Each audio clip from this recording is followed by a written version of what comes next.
Baby steps? It means setting small, reasonable goals for yourself, one day at a time. One tiny step at a time. Baby steps. Baby steps. Oh boy.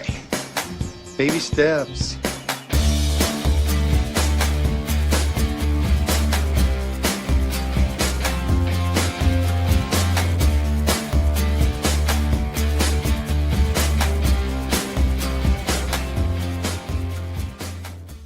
Hello everyone, my name is Jay, and didn't really spend any time thinking of what to talk about for this one. But I figured something I could talk about is, update on the, homework assignment I gave myself from the last episode, which was to do 1 hour every morning, no screens, not looking at my phone or messing around with my laptop or watching anything on my TV. And just do a little update, do a little progress report on that. So, it started off okay. For about 2 days, I was able to cut out all that stuff for about an hour in the morning. And I did do what I wanted to do, which was within that hour, I would pick up my room a little bit. I would take care of a few chores I needed to do, which I would usually do in about 10 or 15 minutes. And then I'd just spend the rest of the time reading a book. In the past few weeks, I got to read 2 books, from cover to cover. And I'm actually really proud of myself. That is already twice as many books as I read last year. One of them was a graphic novel, one of them was a nonfiction book. And I'm usually more okay with nonfiction than I am with fiction. With fiction, it's like I have to keep track of a whole bunch of made-up words and terms and characters that I'm not familiar with. And it's difficult for me. It's always been difficult for me to read fiction and just have to completely figure out what this world is that is being established and who these characters are, and have to pay attention to a lot of the clues and a lot of the things that are happening along the way that inevitably add up to whatever happens by the end of the book. With a lot of fiction, I can't keep up with them. Nonfiction's a little bit easier, especially if it's like a biography or autobiography and it's focused on just one particular person. That's very easy, because most of the time, every chapter is just like its own little story. And one of the books that I read was The Subtle Art of Not Giving an F. And I'm going to call it that. I'm not going to call it by its uncensored name. It's been around for maybe a decade, something like that. But my sister gave it to me a couple years ago as a Christmas present. Was very interested in reading it. And after doing so, and I should actually say I watched the documentary that was based on the book, as well as read the book. Because I'm a visual learner, it helps if I have something to visualize in my head when I'm reading, so that it makes it easier for me to figure out what's going on.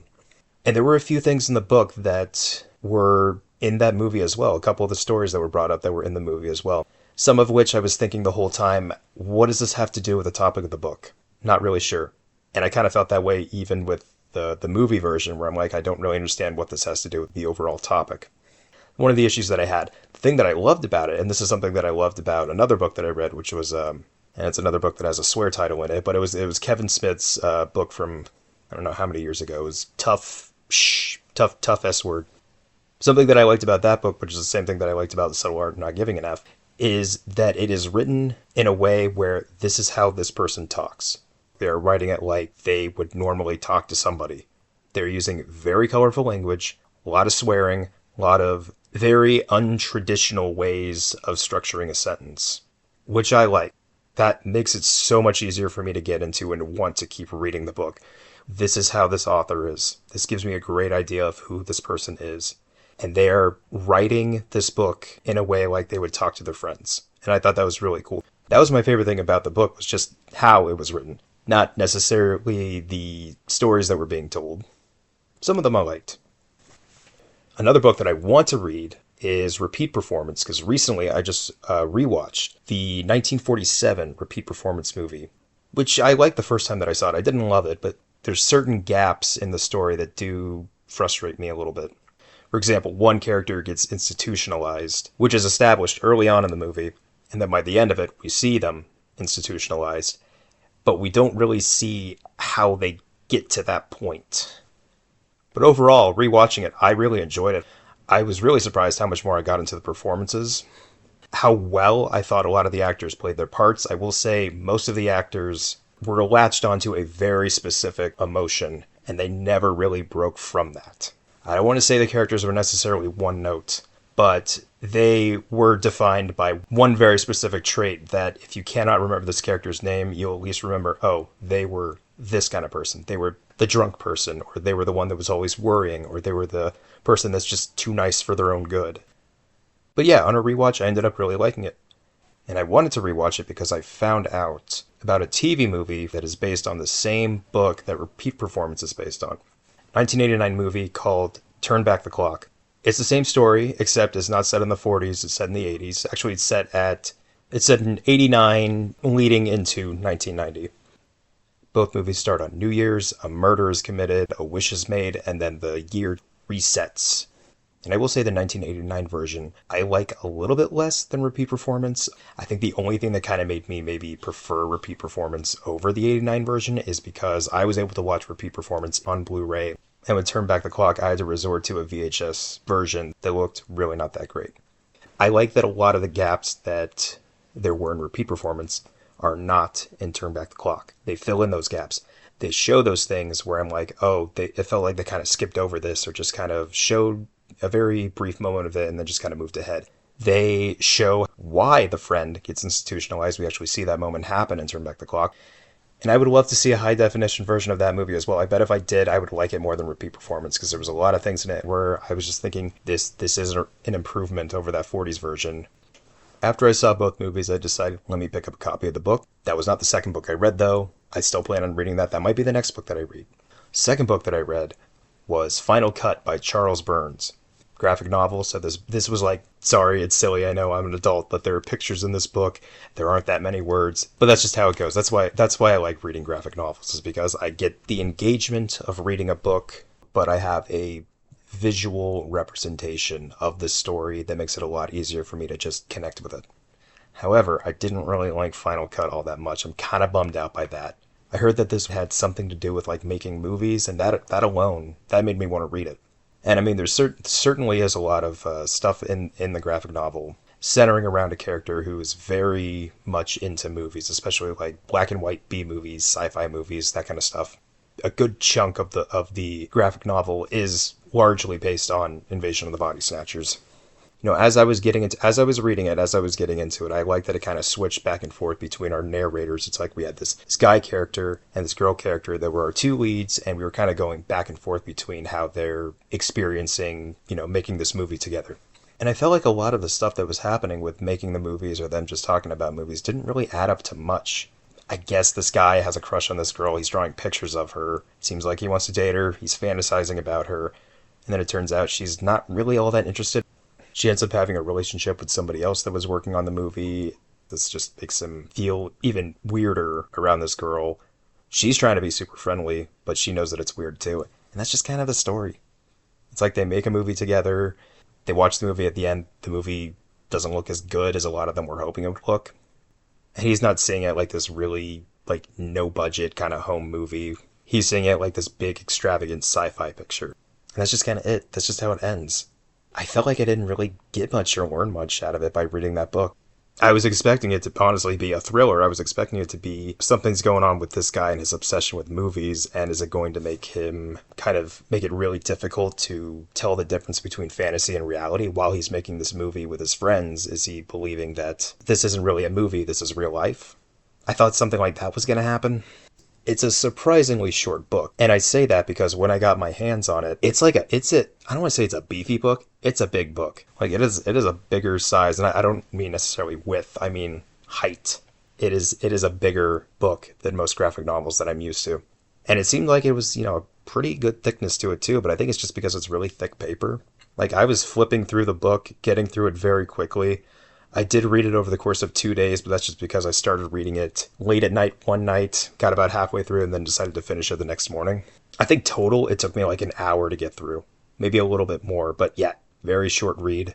Kind of disappointed by it. I still want to check out Charles Burns' other book that I've heard some interesting things about, which is Black Hole, so maybe I'll seek out that one. Seems like reviews are a little bit better for that, so we'll see. But yeah, I read 2 books in the past 2 weeks, and I'm really happy and really proud of myself for doing that. Because reading is something that I do want to get back into, and I'm glad that I'm starting to do it. Like I said in the past, like, while this may not be one of my main goals, this is something I want to do more. in some weird way, maybe it'll help me reach my other goals. I don't know how, but at least I'm enjoying reading. And that's something that I haven't really felt since I was in first or second grade reading Dave Pilkey books. I just need to find stuff that I know I'll be interested in reading. Because I'm not at the point where I can just pick up anything, read it, and either get the gist of it or just be like, okay, I'm picking up on what I'm reading. Graphic novels I can still read. That's something that I take comfort in. Nonfiction I can get into depending on what it is. I just need to read books that I know that I'd be into. Because finishing a book is such a satisfying feeling, especially since I don't do it very often anymore. So it is something that I do plan on doing more of. Now, it sounds like that the 1 hour every morning, no screens, was a success. It actually was not. Oftentimes, I wouldn't end up reading until about 10 p.m. or 11 p.m. at night, and I would just read a little bit. I would just read a chapter, which is fine. I'm totally cool with just reading a chapter a day. That's what I wanted to do anyway. Even if it doesn't take me an hour to get through the chapter, or I end up reading one chapter and being like, let me read another one. I'm kind of in a nice groove right now. Let me read another chapter. The no screens thing was not a success. It was for maybe like 2 days, but then after that, I just kind of didn't do that anymore. I mean, I still would find time to read, and there were a couple of days where I just didn't read at all. In doing this, I learned the issue wasn't screens. Like, TV's not an issue, phone's not an issue. I mean, I kind of just use my phone to check my text messages if I get any important updates about appointments that I have coming up, or if I need to just take notes on something. That's about all I use my phone for. TV, don't really use that much. Sometimes I just kind of have it on as background noise, and other times I will watch a movie, but it's not every day. It's like every couple of days I'll watch a movie. So that's not really something that I use that much, and I'm not really playing any video games right now, so I'm also not using my TV for that. It's just the laptop. It's my computer that I spend way too much time on, and it's the internet. That's exactly what it is. In doing this, trying to cut out screens for an hour every day, I learned that TV's not the issue, phone's not the issue, laptop doesn't have to be the issue, but the reason the laptop is the issue and why the other two aren't, the internet. So much stuff there. It's very overwhelming. You can just click around forever to just find something, and even just like clicking around gives you a little bit of like a spark in your brain where it's like, oh, this feels weirdly good, and you just keep clicking and clicking and clicking. So maybe that's what I need to do. Maybe my next little goal is just cut out the internet, even if I do it for like a whole day. You know, I don't have to be like, oh, every day for a few weeks. Maybe I can just cut it out for a whole day, see what happens. I know it's going to be difficult, especially since I didn't do that great on the last goal that I gave myself. I mean, I ended up reading 2 books. Even though I broke the rules that I set for myself, I still ended up doing what I wanted to do, which was read. So, not a total failure, I don't think. So let me try that. My next goal is going to be see if I can just cut out the internet. So I could still use my laptop if I wanted to. I just need to use it for other things. Finish those stories that I started writing a long time ago that I just never got to because I give up on things so easily. Maybe I can organize a lot of my like video and music and photo files just so it's a bit cleaner. And another goal that I'm going to set for myself. And I'm going to keep it small, kind of like the internet thing, where if I just do it for one day in the next couple of weeks, that's fine. But I need to do it because it's going to help me get to one of my other goals, which is driving again. So in the next few weeks, something that I need to do. I could ask my friend, I could ask someone in my family if they could just take me somewhere where I could just drive for a little bit, where I don't have to worry about getting into an accident or doing something illegal or just doing something stupid while I drive. Even though I have a license, I haven't driven in many years, and I really feel like I need to relearn all this stuff. I know the rules of the road, I just need to get comfortable behind the wheel of the car so I can drive myself. Because every time I take an Uber, and I've taken a few Ubers this year so far, it gets expensive. Like that stuff really adds up. Like I spent a day where I took an Uber to a movie, watched 2 movies. This was a discount day, so I was able to watch them very cheap. I have a theater around me where discount day is like $5 a movie, which is awesome. Took an Uber there, took an Uber back. Really not that far away from my house. It was a very short drive, and I think it ended up being like $30 total for the 2 Uber rides. Which for some people may not be a lot, but for me, that doesn't have a job, I got to be more smart in how I spend my money.